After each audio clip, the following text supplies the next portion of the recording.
Okay, welcome back to Montober 2025, and thanks to the wonders of technology and two of my videos somehow getting lost, I am having to re-record my Psycho ranking and the review of Phantasm 2, and I'm not looking forward to that one because I have to record all the footage again. But, anyway, Psycho the ranking, coming in at last place at 9,999, a film I did not even review and have no intentions of ever watching again. The remake of Psycho, just the less said about that film, the better. It's a shot-for-shot remake with just some weird stuff inserted here and there, and the dialogue wasn't even updated. Just a terrible film. Coming in at fourth place, we have Psycho 3. Not a bad film. It does go for some interesting things. However, through the rest of these films, Norman Bates always maintains some degree of sympathy.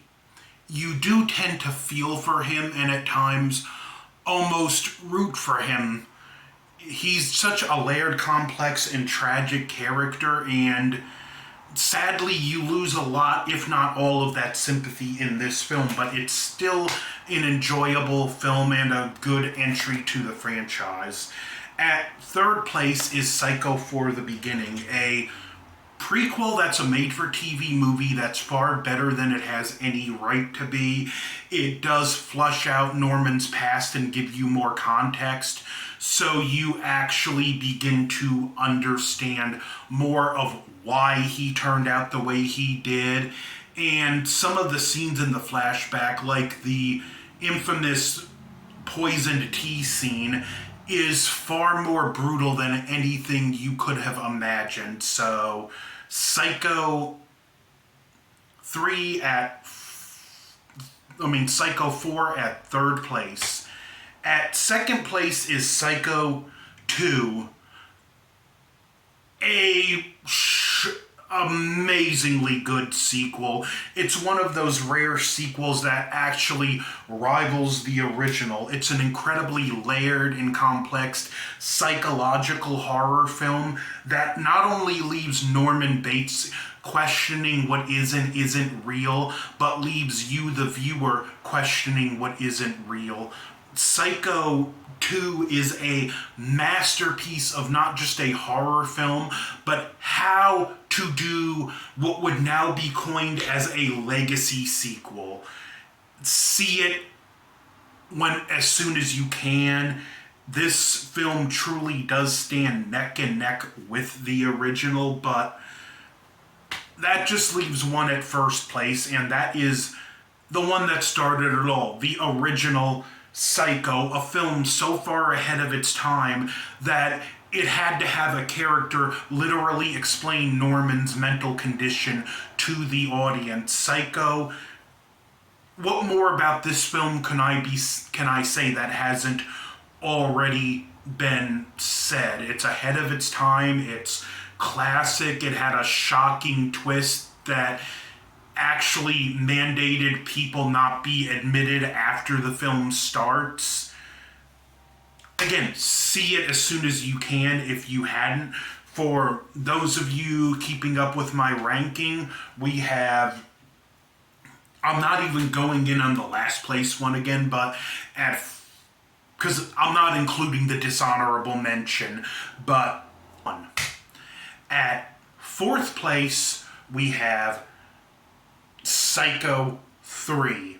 Solid movie. I like some of the stuff it does, but taking away Norman's sympathy is indeed very disappointing. At third place, we have Psycho 4, The Beginning, a very solid finale to the original where we see Norman Bates. A very solid finale to the franchise where we see Norman Bates put down the knife by choice. great conclusion.